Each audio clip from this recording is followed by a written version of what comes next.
What's up everyone, welcome back to a brand new video. On the last part, we saw what happened once Namek started going to war. Thanks to all the events leading up to now, the Frieza force is descending on Namek. And for the first time ever, Namek actually has an army built up. This also led to the introduction of some new characters, which we'll be seeing more in this part and going forward. How will Namek's army fare against Frieza's army? For this video, let's set a like goal of 3,500 likes. Once we hit that, I'll continue with another part of this series. Anyways, let's pick it from here. So as we left off last time, Frieza was already on the ropes. Against Kakarot, it seems like he already is outmatched. He can't play around anymore. He goes right into his final form, ready to battle. Just to try and terrify the Namekian army, he tells them he's only at half his power right now, but this should be more than enough. And this is no bluff. In his final form right now, he's just showcasing 50% of his power. Thankfully he hasn't fought much yet, so it's not like he's expended a lot of energy already. But he did take a couple of powerful attacks from Kakarot, so it's not like he's at perfect health. As Frieza reveals this final form, the rest of the Namekians look on. Kakarot then looks behind him. More and more Namekians are joining him. The entire army of Namek is by his side, with even Nail and Slug joining not too long after. Dozens of Namekians stare down Frieza, with Kakarot right up front. Frieza looks around confused. Wait, his army, why aren't they fighting them? Did they kill everyone? Yeah, all of Frieza's army has been eradicated. Even the Ginyu Force? Even the Ginyu Force. The regular soldiers are one thing, but Frieza's surprised. They even killed the Ginyu Force. And they don't seem too injured either. They're that powerful, strong enough to defeat Ginyu and his entire crew. Kakarot tells Frieza he has one last chance to leave. Normally he wouldn't feel this merciful towards Frieza, but he already humiliated him. Frieza's entire army is destroyed, and he already did give Frieza a good beating. Frieza laughs in response to this. They're mocking him. They're that confident, they think they can beat him. He's not gonna retreat. If anything, they should be the one to retreat. He tells them they have no idea what they're up against. He's way stronger than all of them, even combined. Suddenly more Namekians appear, with a few seemingly even warping in. They appear right in front of Frieza's eyes, and quickly they jump around, placing their hands on other Namekians and Kakarot. Those are the non-warrior Namekians. They didn't just beef up the physical strength of the warrior Namekians, the other Namekians have been practicing magic too. Amongst all the abilities they learned includes faster healing and being able to teleport short distances. These healer Namekians warp around, healing up the rest of the army. They're back to full health. The last person healed is Kakarot. He feels a burst of energy. Not only is his ki restored and his health restored, but also he got a boost in power. It's very slight, but it's still there. The ground begins rumbling. The battle's about to begin. Frieza wonders what's happening, but everyone hears a deep roar. To Kakarot's side, one of the Namekians grows huge. Slug turned into his giant form. It makes him a bigger target and doesn't increase his ki too much, but this will help. And it definitely is intimidating for Frieza because after he transforms, the other Namekians follow, including Nail. Kakarot's invigorated by this. He may as well join them. Thanks to some teachings from Raditz, he actually can now. His tail grew back from healing long ago, and in his hands, he creates an artificial moon, throwing it way up in the sky. Frieza isn't too intimidated, but he looks on in awe as all the Namekians transform, with Grade 8 Kakarot right at the front.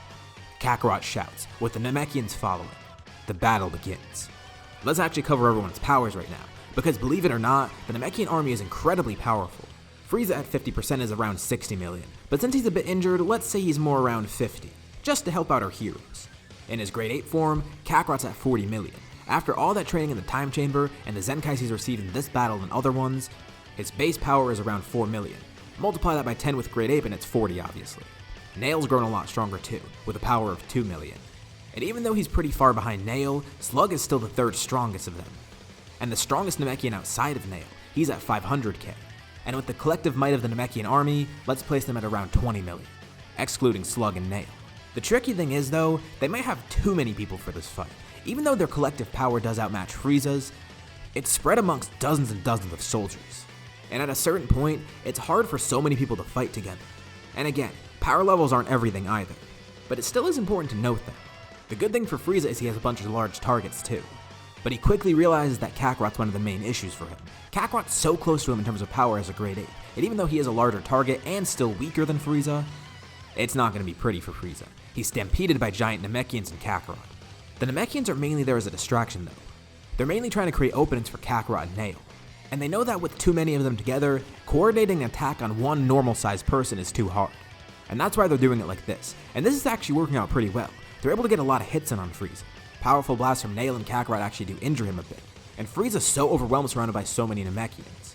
Even when he tries to kill them, it's hard. Sure, maybe a few death beams here and there will hit some of them. But with Namekian healers being able to teleport in, this is a great strategy. Those Namekians won't even die.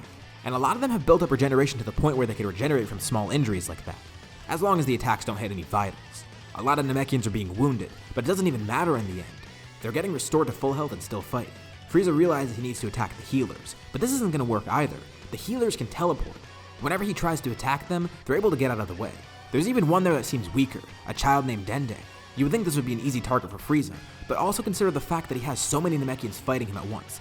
If the healers can't teleport away in time, they're protected by the warriors. And if Frieza tries to attack the warriors, well, he's just distracted by other ones. He has so many people around him that it's hard. He even tries to blow up the planet at one point, jumping far up in the air and charging a blast. He throws it right down at the planet, but Kakarot gets under it, opening his mouth, launching a beam in response. This flings the attack right back towards Frieza. He tries to deflect it, but is hit by his own attack and Kakarot's. Injuring himself even more, he's getting sloppy, and he's getting angry. Frieza's overwhelmed. He needs 100% power. And thankfully, he has another ally on the way. They may have eradicated a lot of the Frieza force, but there's still one powerful person left that he hasn't called in. One that he's been waiting on, and now is the perfect time. The Namekians are too distracted by Frieza to even notice. Another ship lands nearby. Frieza powers up to 100%, and the ship catches Frieza's attention. He knows exactly who it is. From behind the Namekians, another blast flies past them. Another person has shown up. He doesn't seem as strong as Frieza now, but he's still really powerful, more powerful than any of the other people they've faced besides Frieza. And also, he looks pretty similar to Frieza. This is his father. King Cold has arrived. He even mocks Frieza, joking about how he wasn't able to handle this himself. Please, these Namekians and that one Saiyan were trouble for him? Frieza tells King Cold to shut up, just help him slaughter all these people. King Cold told him to relax, he was just making fun. And now the tides are turning. With Frieza at his full power and a new ally arriving for him, they get the advantage. Namekians begin getting injured, at a rate that even exceeds the healers' help. They won't retreat yet. Even though they might die here, they're not going to back down. And with all this help now, Frieza realizes he doesn't need to focus on all these Namekians. He's only going to focus on the top 3 strongest. He's already figured out who they are. Kakarot, that Saiyan, and 2 of the Namekians, Nail and Slug. He'll take them down first, and then he could slaughter the army easily. He glares over at Nail. That'll be his first target. He lifts up a single finger. He launches a death beam. Nail tries to move out of the way quickly, but he's not quick enough. It takes off one of his arms. He regenerates it, but he gets hit by another death beam, and another, and another. Frieza launches a barrage of beams, piercing holes in Nail faster than he could regenerate. Nail tries fighting back, but he's met by more and more blasts. Slug and Kakarot are preoccupied with Cold, but Kakarot looks over seeing this. As he's being attacked more and more, in one hand, Nail begins charging an attack. He'll put all his energy into it. He thinks he might die here, so he might as well use everything he's got. Weakly he stands, but he places out his hand in front of him. Frieza even laughs a bit. How pathetic. Nail shouts, launching one last attack. It hits Frieza dead on, and Frieza guards against it. After the blast dissipates, Frieza's standing there, still in good condition. How sad. That was his last attack. Nail shrinks back down to normal size, collapsing on the ground. Angrily, Kakarot rushes over towards Frieza, but then feels a sharp pain in his tail. King Cold slices it off, and Kakarot then de-transforms, going back into his normal state. He's on the ground, and he makes his way towards Nail. But Frieza then jumps down on top of him, kicking Kakarot right into the dirt. Kakarot tries to get Frieza off of him, but he's too strong. King Cold is single-handedly holding off the rest of the Namekians. Frieza will deal with this Saiyan himself. Kakarot looks over at Nail, and Nail turns over to him. He weakly smiles. He tells Kakarot it's okay. As long as he's still alive, Namek will be fine. Just as he's always known, Kakarot will be the one to save this planet. Kakarot will defeat Frieza. He chuckles. Maybe he'll even be the Super Saiyan. Frieza steps down on Kakarot again, hurting him once more. The ground cracks, and Kakarot watches as Nail's life drains away. Slowly but surely, his ki completely dissipates. Nail has died right in front of him. Frieza mocks Kakarot. He tells him not to cry. He'll join his friends soon enough. He stomps down on Kakarot again, and again. The crater in the ground grows deeper and deeper. He stomps on Kakarot one more time, but this time Frieza feels resistance. There's a large gust of wind. It even distracts the other Namekians and King Cold. Frieza's knocked back, and slowly, Kakarot stands up. He's battered and beaten, but he's been pushed to his limit. Another gust of wind is generated, and Kakarot begins glowing. Then in a split second, his hair stands up. It turns golden, and he's surrounded by an equally brilliant orb. Nail was right. Kakarot will defend this planet. As long as he's around, Frieza and Cold will die. And just like Nail said, he has become the Super Saiyan. Frieza and Cold's smug expressions are wiped away. They look over at Kakarot in disbelief. They feel like they know what this is, but they don't want to admit it. It's something they've always feared, something that they try to prevent. The other Namekians are just as amazed. What they're witnessing is the first Super Saiyan they've ever seen. Kakarot slowly turns around, with tears in his eyes. Angrily and out of fear, Cold and Frieza begin launching beams at Kakarot together. They do nothing, so they try and speed it up, speeding up more and more with each blast. Dozens of beams hit Kakarot every second, but they do nothing. He takes a step towards them, and they flinch. He takes another step, and then disappears. They don't know where he went, but Frieza then looks over at King Cold. Kakarot's standing right behind him, and with a single blast, King Cold is completely eradicated. Kakarot disappears again, appearing in front of Frieza. Before Frieza even has time to turn around, he's punched right in the gut. Kakarot's elbow then meets his head, forcing Frieza down on the ground. He picks Frieza up by his head, staring him down. He's not going to drag this out. They've already lost one life, and he can't afford to lose others. He's already embarrassed Frieza, and if Frieza dies now, Kakarot will be content. He doesn't need to draw out his revenge. He's already gotten it. He tells Frieza he hopes he remembers this in hell. His last vision in the living world will be Kakarot, the Super Saiyan that Frieza always feared. One of the last few survivors of a race that Frieza destroyed. The person that defeated his entire army and Frieza himself. He powers up. His aura gets even larger. The entire area shakes, even knocking back some of the Namekians. Using the same attack that Nail used, Kakarot kills Frieza in one blow. Nothing is left of him, just like King Cold. Without saying a word, Kakarot then powers down. He got victory, he got revenge, and Namek's okay. But they lost Nail, his teacher, his father figure, his friend. Slug tells Kakarot that he can't be so sad about it. I mean, they have Porunga. They could always ask him to bring Nail back. But Kakarot tells Slug that won't work. He didn't want to reveal this during battle, but he and Nail knew that Guru was already close to death. And during the battle, Kakarot sensed Guru's energy fade away. And one of the healers even confirmed this too. They tried to save him, but the stress of this battle was too much. His heart gave out and he died. Not only did Nail die, but Guru died too. And they're not coming back. They don't have Porunga right now.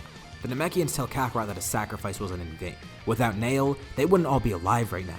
His training and guidance really helped. And they tell Kakarot not to let it weigh down on him. This leaves Namek in an odd place right now. They don't have a Guardian, and they don't have Dragon Balls. Not having Dragon Balls is fine. It's not like they have any use for them right now besides reviving Nail.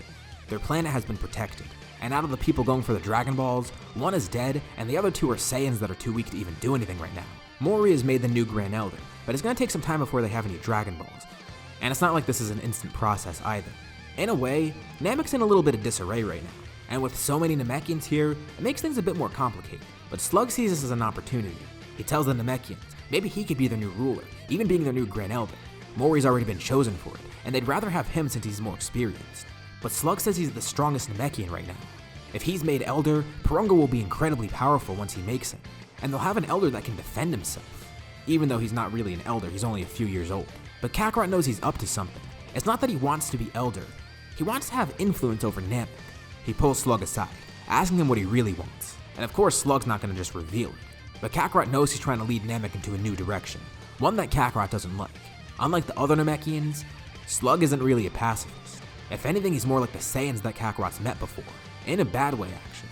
He tells Slug it would be better if Mori's just made Elder. He's been proven to be a good leader, and it only makes sense to make him that anyways, not a warrior like Slug. Slug tries to convince Kakarot, and eventually this turns into an argument. This isn't some small thing, and he wonders why Slug is so set on it. And with Kakarot in such a volatile state right now, this only makes the argument expand even more. Slug tells Kakarot to stop being so foolish. If they had leadership like him a while ago, this would have never happened. The Namekians would have already been strong enough to defeat Frieza. Nail would still be alive.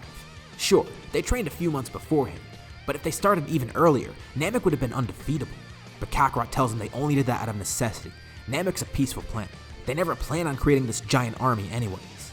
And Kakarot can sense something weird in Slug. There's a slight maliciousness. Out of anger, Slug then leaves. Fine. Kakarot can suit himself. Namek will be lost without powerful leadership like Slug. He'll get stronger on his own. He'll prove to them that they need him. Much to the surprise of everyone else, they watch as Slug leaves. Kakarot still feels uneasy about all this. Why is he acting like that? He'll worry about that later. It's not like he's strong enough now to even be a concern, if he does try and turn on them. If anything, this is more reason to get the Dragon Balls. And Kakarot has an idea already. He knows exactly where to go for Dragon Balls. Namek wasn't the only place with them. There still is another set on Earth. All he needs to do is go there. And he'll head there alone. The rest of the Namekian can help fix this planet up again, and get a new set of governance going. They need to keep it as it was before. A simple set of villages, and no monarch like Slug wanted. Kakarot boards a ship, heading towards Earth. And even though he expects it to be peaceful, he might run into some trouble on the way. And maybe some familiar enemies, but we'll be seeing more of that in the next part. This is where we'll leave off for now. So, what did you guys think about this part? What's going to happen with Kakarot on Earth? Will Vegeta and Nappa and Raditz appear again? What is Raditz up to? And what's Slug up to now? Leave any thoughts and suggestions in the comments below. I'll be sure to check them out to see what you guys think. As always, if you like the video, be sure to drop a like. And let's try to hit that like goal from the beginning of the video so we can get another part of the series. If you haven't already, why not subscribe? As well as clicking the bell icon so you're notified about any future parts of this What If, or any other videos that I upload on my channel. Anyways, thank you all for watching, and I'll see you all in my next video.